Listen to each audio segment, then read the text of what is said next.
The Rivals of Sherlock Holmes, Volume 1. The Case of the Dixon Torpedo by Arthur Morrison, Part 1. Hewitt was very apt, in conversation, to dwell upon the many curious chances and coincidences that he had observed, not only in connection with his own cases, but also in matters dealt with by the official police, with whom he was on terms of pretty regular and indeed friendly acquaintanceship. He has told me many an anecdote of similar happenings to Scotland Yard officials with whom he has exchanged experiences. Of Inspector Nettings, for instance, who spent many weary months in search of a man wanted by the American government, and in the end found by the merest accident, a misdirected call, that the man had been lodging next door to himself the whole of the time, just as ignorant, of course, as was the inspector himself as to the enemy at the other side of the party wall. Also of another inspector, whose name I cannot recall, who, having given rather meager and insufficient details of a man whom he anticipated having great difficulty in finding, went straight down the stairs of the office where he had received instructions, and actually fell over the man near the door, where he had stooped to tie a shoelace. There were cases, too, in which a great and notorious crime had been committed, and various persons had been arrested on suspicion. Some were found among them who had long been badly wanted for some other crime altogether.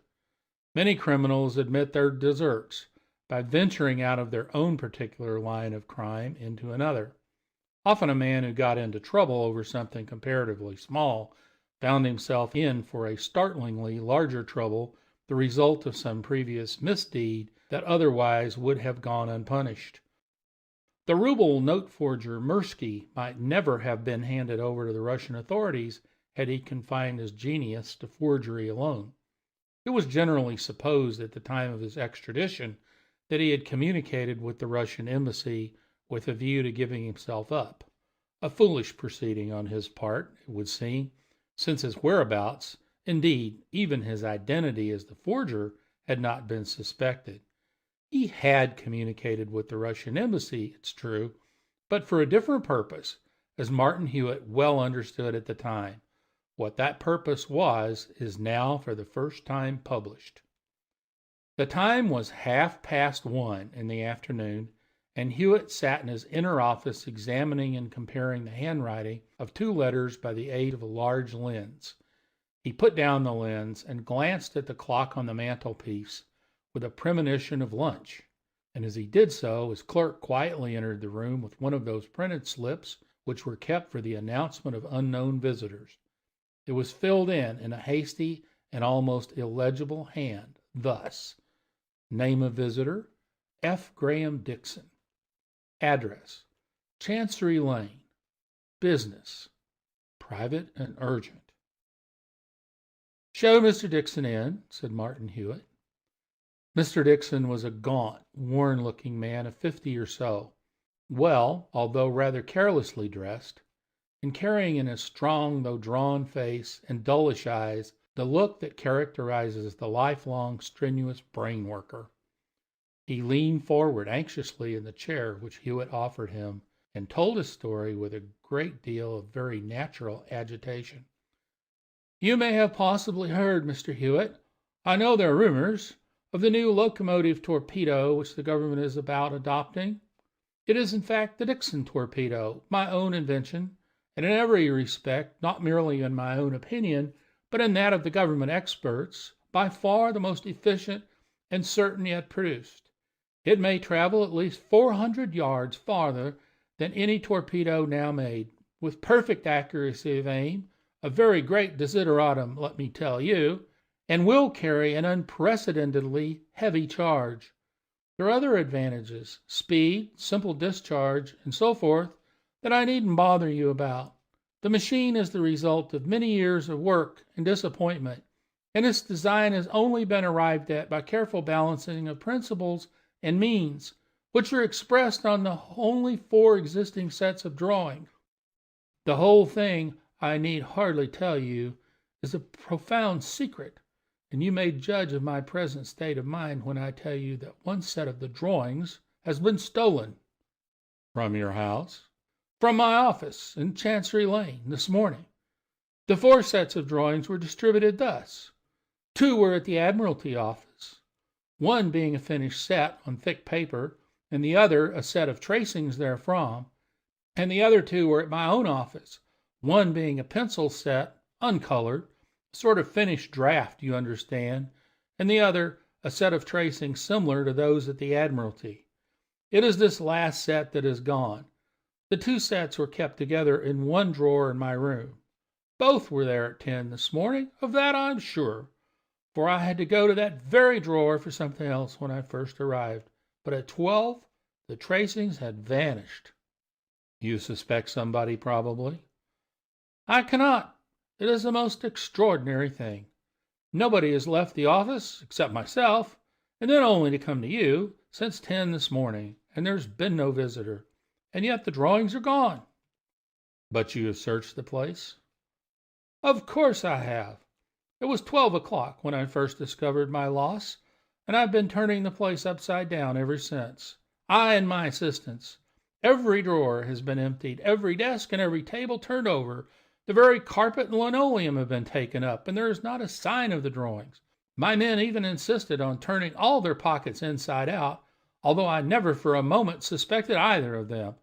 And it would take a pretty big pocket to hold the drawings, doubled up as small as they might be. You say your men, there were 2, I understand, had neither left the office? Neither, and they are both staying in now. Worsfold suggested that it would be more satisfactory if they did not leave till something was done toward clearing up the mystery. And although, as I have said, I don't suspect either in the least, I acquiesce. Just so. Now, I'm assuming that you wish me to undertake the recovery of these drawings? The engineer nodded hastily. Very good. I will go round to your office, but perhaps you can tell me something about your assistants. Something it might be awkward to tell me in their presence, you know. Mr. Worsfold, for instance. He is my draftsman, a very excellent and intelligent man, a very smart man, indeed, and I feel sure, quite beyond suspicion. He has prepared many important drawings for me. He's been with me for nearly 10 years now, and I've always found him trustworthy. But of course the temptation in this case would be enormous. Still, I cannot suspect Worsfold. Indeed, how can I suspect anybody in the circumstances? The other now? His name's Ritter. He's merely a tracer, not a fully skilled draftsman. He's quite a decent young fellow, and I have had him nearly 2 years. I don't consider him particularly smart, or he would have learned a little more of his business by this time. But I don't see the least reason to suspect him. As I said before, I can't reasonably suspect anybody. Very well. We will get to Chancery Lane now, if you please, and you can tell me more as we go. I have a cab waiting. What else can I tell you? I understand the position to be succinctly this. The drawings were in the office when you arrived. Nobody came out, and nobody went in. And yet they vanished. Is that so? That is so. When I say that absolutely nobody came in, of course I except the postman. He brought a couple of letters during the morning. I mean that absolutely nobody came past the barrier in the outer office. The usual thing, you know, like a counter with a frame of glass over it. I quite understand that, but I think you said that the drawings were in a drawer in your own room, not the outer office, where the draftsmen are, I presume. That is the case. It's an inner room, or rather a room parallel with the other and communicating with it, just as your own room is, which we have just left. But then you say you never left your office, and yet the drawings vanished, apparently by some unseen agency, while you were there in the room? Let me explain more clearly. The cab was bowling smoothly along the Strand, and the engineer took out a pocketbook and pencil. I fear, he proceeded, that I am a little confused in my explanation. I am naturally rather agitated. As you will see presently, my office consists of 3 rooms, 2 at one side of a corridor, and the other opposite. Thus, he made a rapid pencil sketch. In the outer office, my men usually work. In the inner office, I work myself. These rooms communicate, as you can see, by a door. Our ordinary way in and out of the place is by the door of the outer office leading into the corridor, and when we first pass through the usual lifting flap in the barrier. The door leading from the inner office to the corridor is always kept locked on the inside, and I don't suppose I unlock it once in 3 months. It has not been unlocked all morning. The drawer in which the missing drawings were kept, and in which I saw them at 10 o'clock this morning, is at the place marked D. It is a large chest of shallow drawers in which the plans lie flat. I quite understand. Then there is that private room opposite. What of that? That is a sort of private sitting room that I rarely use except for business interviews of a very private nature. When I said I never left my office, I did not mean that I never stirred out of the inner office. I was about in one room and another, both the outer and the inner offices, and once I went into the private room for 5 minutes. But nobody came either in or out of any of the rooms at that time, for the door of the private room was wide open, and I was standing at the bookcase. I'd just gone to consult a book, just inside the door, with a full view of the doors opposite. Indeed, Worsfold was at the door of the outer office most of the short time. He came to ask me a question. Well, Hewitt replied, it all comes to the simple first statement. You know that nobody left the place or arrived except the postman, who couldn't get near the drawings, and yet the drawings went. Is this your office? The cab had stopped before a large stone building. Mr. Dixon alighted and led the way to the first floor. Hewitt took a casual glance around each of the 3 rooms. There was a sort of door in the frame of ground glass over the barrier to admit of speech with visitors. This door Hewitt pushed wide open and left so. He and the engineer went into the inner office. Would you like to ask Worsfold and Ritter any questions? Mr. Dixon inquired. Presently. Those are their coats, I take it, hanging just to the right of the outer office door over the umbrella stand? Yes, those are all their things, coats, hats, stick, umbrella. And those coats were searched, you say? Yes. And this is the drawer, thoroughly searched, of course? Oh, certainly, every drawer was taken out and turned over. Well, of course, I must assume that you made no mistake in your hunt. Now tell me, did anybody know where these plans were beyond yourself and your 2 men? As far as I can tell, not a soul. You don't keep an office boy? No, there would be nothing for him to do except to post a letter now and again, which Ritter does quite well for. As you are quite sure that the drawings were there at 10 o'clock, perhaps the thing scarcely matters, but I may as well know if your men have keys of the office. Neither. I have patent locks to each door, and I keep all the keys myself. If Worsfold or Ritter arrive before me in the morning, they have to wait to be let in, and I'm always present myself when the rooms are clean. I have not neglected precautions, you see. No, I suppose the object of the theft, assuming it is a theft, is pretty plain. The thief would offer the drawings for sale to some foreign government? Of course, that would probably command a great sum. I've been looking, as I need hardly tell you, to that invention to secure me a very large fortune, and I shall be ruined, indeed, if the design is taken abroad. I'm under the strictest engagements to secrecy with the Admiralty, and not only should I lose all my labor, but I should lose all the confidence reposed at me at headquarters, should, in fact, be subject to penalties for breach of contract, and my career stop forever. I cannot tell you what serious business this is for me. If you cannot help me, the consequences will be terrible. Bad for the service of the country, too, of course. Of course. Now tell me this. It would, I take it, be necessary for the thief to exhibit these drawings to anybody anxious to buy the secret? I mean, he couldn't describe the invention by word of mouth. Oh, no, that would be impossible. The drawings are of the most complicated description, and full of figures upon which the whole thing depends. Indeed, one would have to be a skilled expert to properly appreciate the design at all. Various principles of hydrostatics, chemistry, and electricity and pneumatics are most delicately manipulated and adjusted, and the smallest error or omission in any part would upset the whole. No, the drawings are necessary to the thing, and they're gone. At this moment, the door of the outer office was heard to open, and somebody entered. The door between the 2 offices was ajar, and Hewitt could see right through to the glass door left open over the barrier and into the space beyond. A well-dressed, dark, bushy-bearded man stood there carrying a handbag, which he placed on the ledge before him. Hewitt raised his hand to enjoin silence. The man spoke in a rather high-pitched voice and with a slight accent. "Is Mr. Dixon now within?" he asked. "He's engaged," answered one of the draftsmen. "Very particularly engaged. I'm afraid you won't be able to see him this afternoon. Can I give him any message?" "This is the second time I have come today. Not 2 hours ago, Mr. Dixon himself tells me to call again. I have a very important, very excellent steam packing to show him that is very cheap and the best on the market." The man tapped his bag. "I have just taken orders from the largest railway companies. Can I not see him for 1 second only? I will not detain him." "Really, I'm sure you can't this afternoon. He isn't seeing anybody. But if you'll leave your name—" "My name is Hunter. But what good is that? He asked me to call a little later, and I come, and now he is engaged. It's a very great pity." And the man snatched up his bag and walking stick and stalked off indignantly.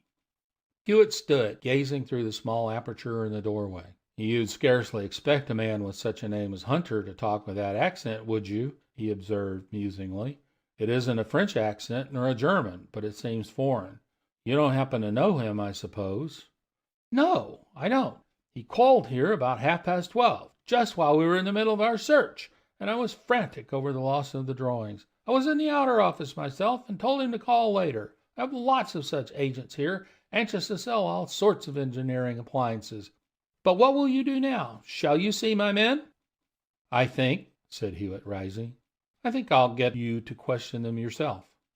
"Myself?" "Yes, I have a reason. Will you trust me with the key of the private room opposite? We'll go there for a little while you talk to your men in this room. Bring them in here and shut the door. I can look after the office from across the corridor, you know. Ask them each to detail his exact movements about the office this morning, and get them to recall each visitor who has been here from the beginning of the week. I'll let you know the reason for this later. Come across to me in a few minutes." Hewitt took the key and passed through the outer office into the corridor. 10 minutes later, Mr. Dixon, having questioned his draftsman, followed him. He found Hewitt standing before the table in the private room on which lay several drawings on tracing paper. "See here, Mr. Dixon," said Hewitt. "I think these are the drawings you are anxious about." The engineer sprang toward them with a cry of delight. "Why, yes, yes," he exclaimed, turning them over. "Every one of them. But where? How? They must have been in the place after all, then. What a fool I have been!" Hewitt shook his head. "I'm afraid you're not quite so lucky as you think, Mr. Dixon," he said. "These drawings have most certainly been out of the house for a little while. Never mind how. We'll talk of that after.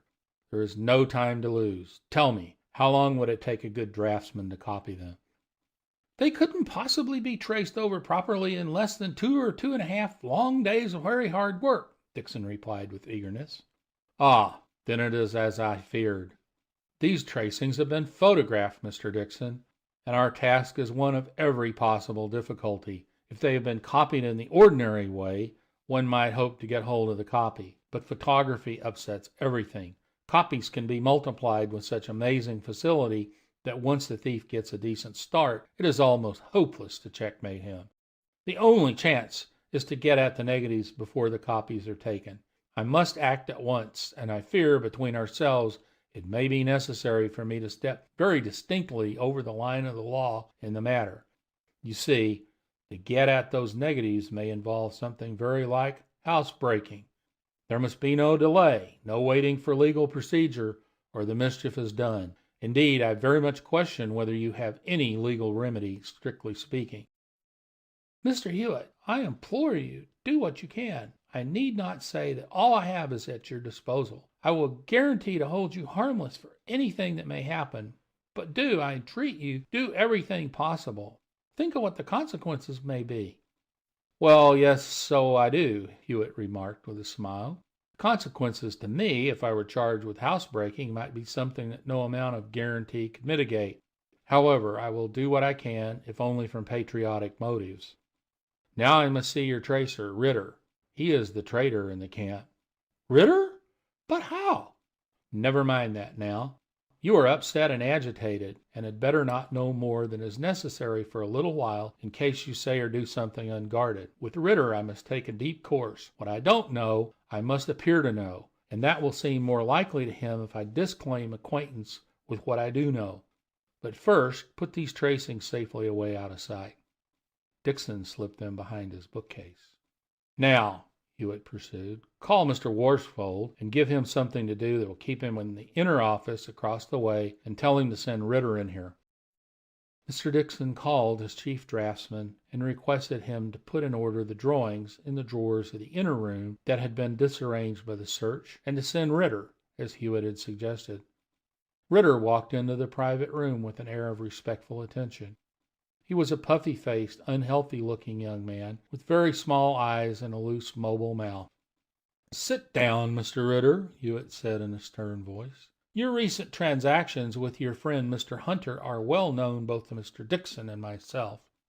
Ritter, who had at first leaned easily back in his chair, started forward at this and paled. "You are surprised, I observe, but you should be more careful in your movements out of door if you do not wish your acquaintances to be known. Mr. Hunter, I believe, has the drawings Mr. Dixon has lost, and if so, I am certain that you have given them to him.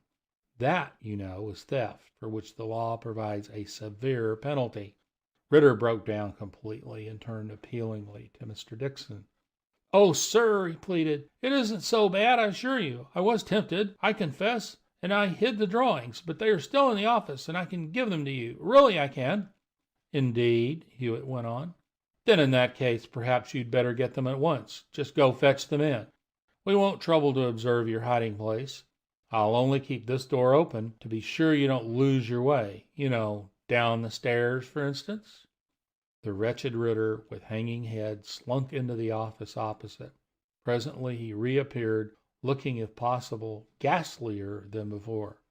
He looked irresolutely down the corridor, as if meditating a run for it, but Hewitt stepped forward and motioned him back to the private room. "You mustn't try any more of that sort of humbug," Hewitt said with increased severity. "The drawings are gone, and you have stolen them. You know that well enough. Now, attend to me. If you received your deserts, Mr. Dixon would send for a policeman this moment and have you hauled off to jail. That is your proper place. But unfortunately, your accomplice, who calls himself Hunter, but who has other names besides that, as I happen to know, has his drawings, and it's absolutely necessary that these should be recovered. I'm afraid that it will be necessary, therefore, to come to some arrangement with this scoundrel, to square him, in fact. Now, just take that pen and paper and write to your confederate as I dictate. You know the alternative if you cause any difficulty." Ritter reached tremblingly for the pen. "Address him in your usual way," Dixon proceeded. "Say this: 'There has been an alteration in the plans.' Have you got that? 'There has been an alteration in the plans. I shall be alone here at 6 o'clock. Please come, without fail.' Have you got it? Very well. Sign it and address the envelope. He must come here, and then we may arrange matters. In the meantime, you will remain in the inner office opposite." The note was written, and Mr. Martin Hewitt, without glancing at the address, thrust it into his pocket. When Ritter was safely in the inner office, however, he drew it out and read the address. "I see," he observed. "He uses the same name, Hunter. 27 Little Carton Street, Westminster, is the address, and there I shall go at once with the note. If the man comes here, I think you'd better lock him in with Ritter and send for a policeman. It may at least frighten him. My object is, of course, to get the man away, then, if possible, to invade his house in some way or other and steal or smash his negatives if they are there and to be found. Stay here in any case till I return, and don't forget to lock up those tracings." End of The Case of the Dixon Torpedo by Arthur Morrison, Part 1. The Rivals of Sherlock Holmes, Volume 1. The Case of the Dixon Torpedo by Arthur Morrison, Part 2. It was about 6 o'clock when Hewitt returned, alone, but with a smiling face that told of good fortune at first sight. "First, Mr. Dixon," he said as he dropped into the easy chair in the private room, "let me ease your mind by the information that I have been most extraordinarily lucky. In fact, I think you have no further cause for anxiety. Here are the negatives. They were not all quite dry when stole them, I suppose I must say, so that they have stuck together a bit, and probably the films are damaged. But you don't mind that, I suppose." He laid a small parcel, wrapped in a newspaper, on the table. The engineer hastily tore away the paper and took up 5 or 6 glass photographic negatives of a half-plate size, which were damp and stuck together by the gelatin films in couples. He held them, one after the other, up to the light of the window, and glanced through them. Then, with a great sigh of relief, he placed them on the hearth and pounded them to dust and fragments with the poker. For a few seconds neither spoke. Then Dixon, flinging himself into a chair, said, "Mr. Hewitt, I can't express my obligation to you. What would have happened if you had failed, I prefer not to think of. But what shall we do with Ritter now? The other man hasn't been here yet, by the by."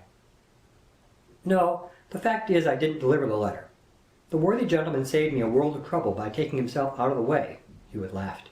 "I'm afraid he has rather got himself into a mess by trying 2 kinds of theft at once, and you may not be sorry to hear that his attempt on your torpedo plans is likely to bring him a dose of penal servitude for something else.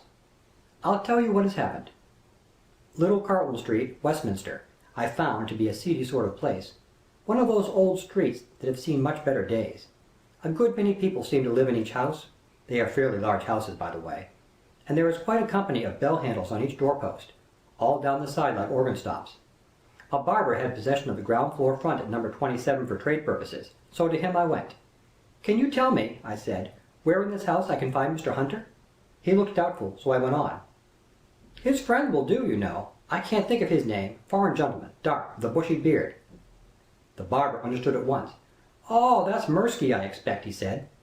'Now, I come to think of it, he has had letters addressed to Hunter once or twice. I've took 'em in. Top floor, back.'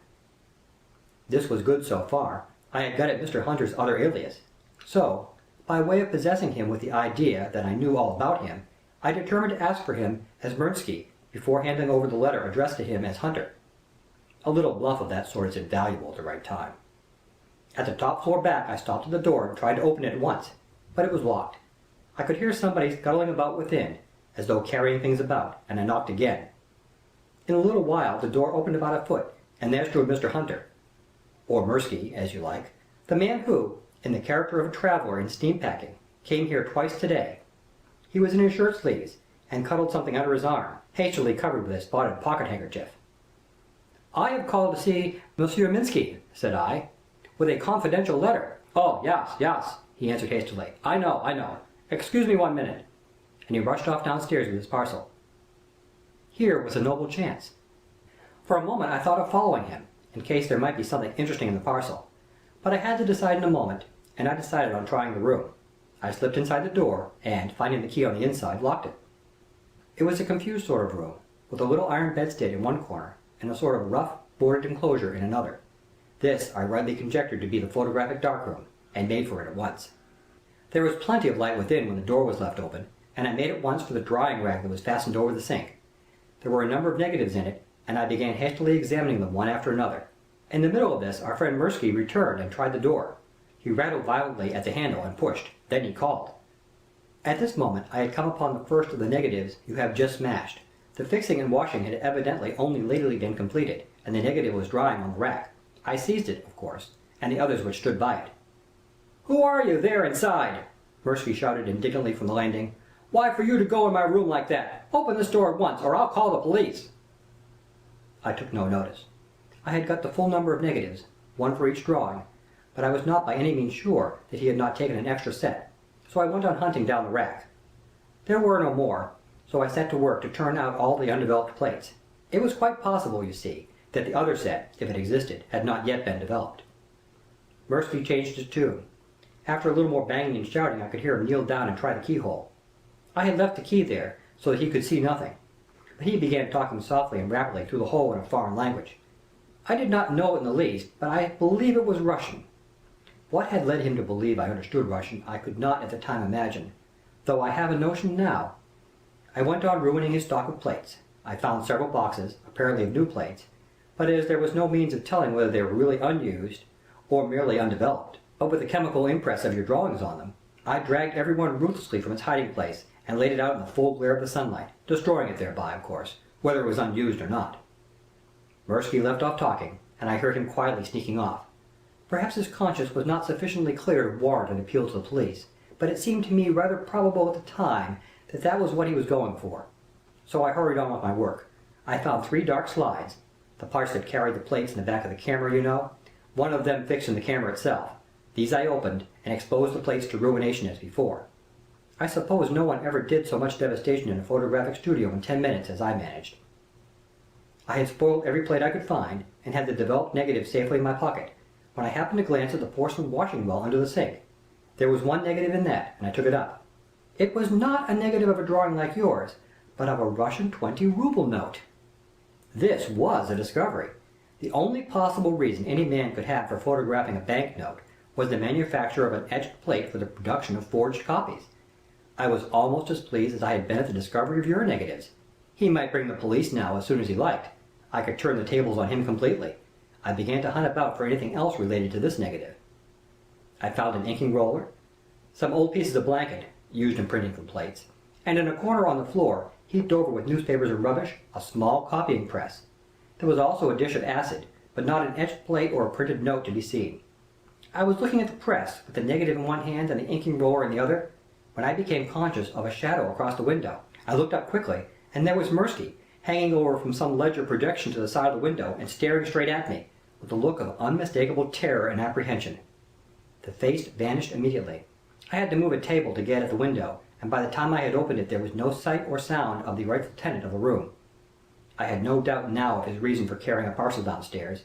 He probably mistook me for another visitor he was expecting, and knowing he must take this visitor into the room, threw the papers and rubbish over the press, then put all the plates and papers in a bundle and secreted them somewhere downstairs, lest his occupation should be observed. Plainly, my duty now was to communicate with the police. So by the help of a friend, the barber downstairs, a messenger was found and a note sent over to Scotland Yard. I awaited, of course, for the arrival of the police, and occupied the interval in another look around, finding nothing important, however. When the official detective arrived, he recognized at once the importance of the case. A large number of forged Russian notes had been put into circulation on the continent lately, it seems, and it was suspected that they came from London. The Russian government have been sending urgent messages to the police here on the subject. Of course, I said nothing about your business, but while I was talking with the Scotland Yard man, a letter was left by a messenger addressed to Mirsky. The letter will be examined, of course, by the proper authorities, but I was not a little interested to perceive that the envelope bore the Russian imperial arms above the words Russian Embassy. Now, why should Mirsky communicate with the Russian Embassy? Certainly not to let the officials know that he was carrying on a very extensive and lucrative business in the manufacture of spurious Russian notes. I think it is rather more than possible that he wrote, probably before he actually got your drawings, to say that he could sell information of the highest importance, and that this letter was a reply. Further, I think it quite possible that, when I asked for him by his Russian name, and spoke of a confidential letter, he at once concluded that I had come from the embassy in answer to his letter. That would account for his addressing me in Russian through the keyhole. And, of course, an official from the Russian embassy would be the very last person in the world whom he would like to observe any indications in his little etching experiments. But anyhow, be that as it may, Hewitt concluded, your drawings are safe now, and if once Mirsky is caught, and I think it likely, for a man in his shirt-sleeves with scarcely any start and perhaps no money about him hasn't a great chance to get away. If he is caught, I say, he will probably get something handsome at St. Petersburg in the way of imprisonment, or Siberia or what not, so that you will be amply avenged. Yes, but I don't at all understand this business of the drawings even now. How in the world were they taken out of the place? And how in the world did you find it out? Nothing could be simpler. And yet the plan itself was rather ingenious. I'll tell you exactly how the thing revealed itself to me. From your original description of the case, many people would consider that an impossibility had been performed.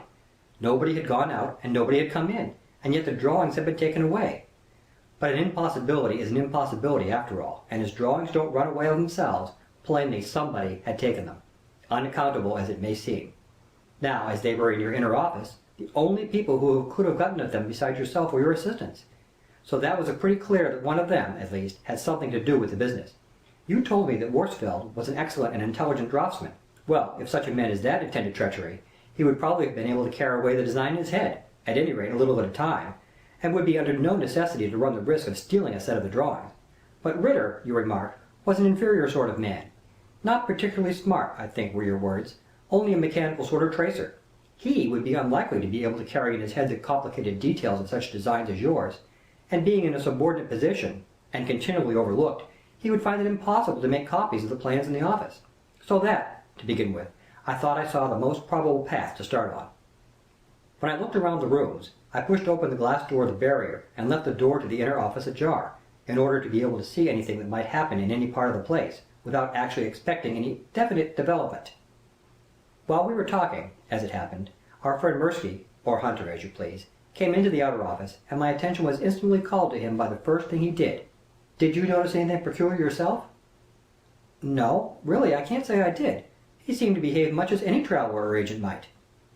Well, what I noticed was the fact that as soon as he entered the place, he put his walking stick into the umbrella stand over there by the door, close by where he stood. A most unusual thing for a casual caller to do, before even knowing whether you were in. This made me watch him closely.